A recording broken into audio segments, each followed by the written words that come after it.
This is Carl at National RV Detroit. I've got a Solaire Palomino here, model 202RB, and it's a 2018. So let me walk you around it. This is more of a how-to video. I'm just going to show you some of the features and how they work, okay? So you obviously have crank-down scissor-type stabilizers. You have a power awning with a LED strip. You have outside speakers.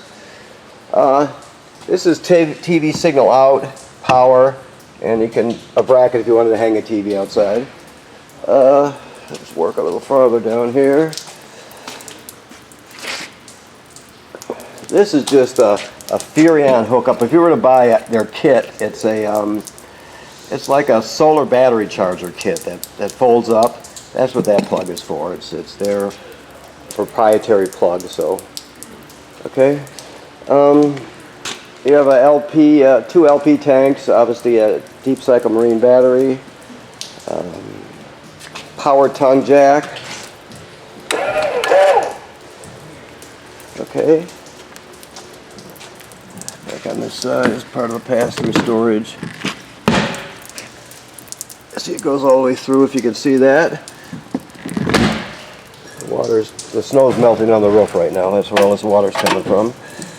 Your water heater here, you can see that it's both gas and electric, so keep that in mind.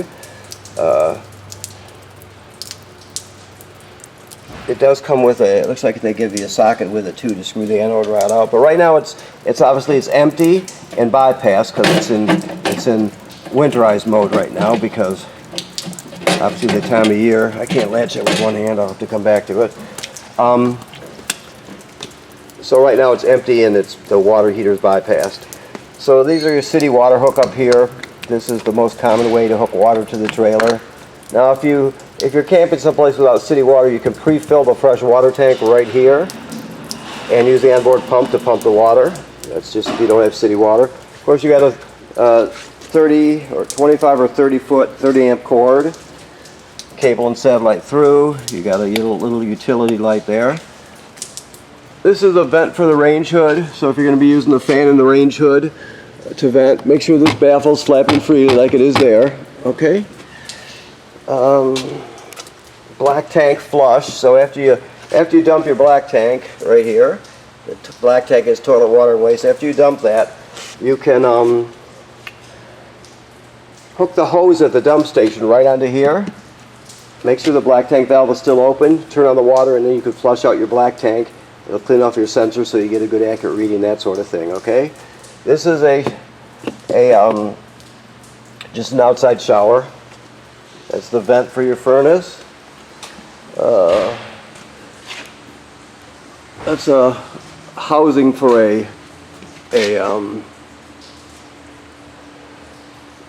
backup camera. That's an option. It's a Furrion backup camera.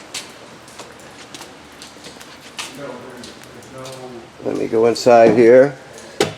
Okay. The door is open here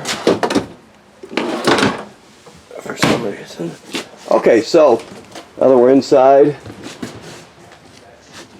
I'm trying to get some more light here. There we go. Okay, so now that we're inside, this is your panel here, and you have your power awning switch here. You can check your levels right here.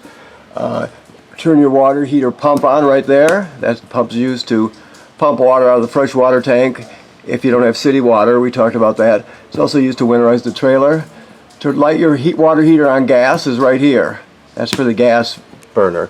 Now when I opened it up outside, the water heater outside, and if you look at the lower left hand corner, there's a rocker switch there that says on and off. That's for the electric heating element. So if you want to use that, you got to flip that switch on and off. Okay, and then you have lights, that sort of thing. Okay.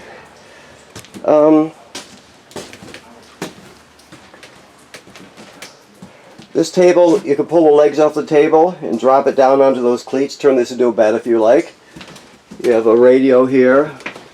It plays discs, obviously. Has a USB drive plus Bluetooth. I'm sure it has Bluetooth. It's new enough, although I don't see the symbol. But anyway, it's a a decent radio for camping. And you have your thermostat here. You just push it to light it up, and then you go through the different modes. I'm going to go back to off here, like so.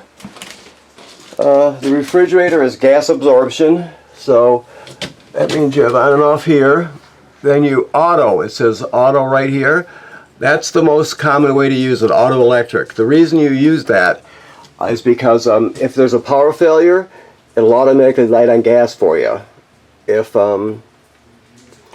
let's say you're gone for the day and the campground electricity goes out, well, it'll click onto gas and you won't spoil your food. So that's the best way to run it. Right here. This is the thermistor here. It's got this off. I don't know if I can do this one-handed here. I might have to set this down for a second. The thermistor is for temperature. I'll just set it up here so you can see it. Whoops. Second dropping. Okay. Let's try it again here. So if this ever comes apart like it has now, all you do is put it back in here like I'm doing now, and then slide it back up. So there, I've got it down there properly. Like the sticker shows, the higher you go with it, the cooler it gets. So you want this basically up as high as you can get it, almost always. That's how you set the temperature in the refrigerator, okay? Alright, this is your carbon monoxide LP gas detector. This is your power converter here. This converts AC to DC power, so you have 110 AC circuit breakers right here. So as long as you're plugged in, you've got 110 AC right there. And then the power is converted, and of course these are all labeled too. Then the power is converted to 12 volt DC. On this side you can see the 12 volt fuses, and they're all labeled, right? And it's also a battery tender, so as long as you're plugged into shore power, it'll sense how much energy your battery has and needs up front, the battery on the tongue up front, and it'll charge it. So it'll keep your battery charged too when you're plugged in. Okay. This is obviously your range. This is simple. It's just a sparker here, and then your burners here, and your oven knob there. That's all there is to it. Okay. Always travel with this in the down position. This is your range hood vent we talked about. I showed you the baffle on the outside. If you're running the fan, it should be open like it is. You have a light. Microwave works like any other microwave. You have your literature here. Came with the trailer. Your keys are here.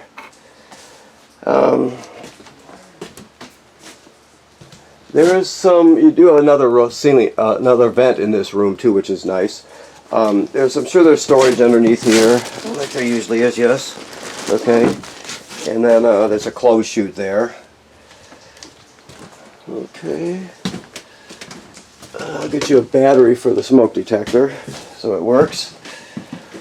The bathroom is typical of an RV bathroom. You have a fan here. Yes, the shower and sink work like any other sink and shower. The toilet sits right over a black tank. So when you get into the trailer, you have the water hooked up. If the black tank is flush, like it should have been, you hook up the water and everything. You come in here, you dump a dose of chemical right in the bowl. Then you can step on this flush pedal here, hold it down till at least a gallon of water flows into the tank below, along with the chemical, and then it's ready to be used. You can't use it dry because it'll get clogged up, plus it'll smell terrible. So you always have to have that chemical and water in there. All right. Okay.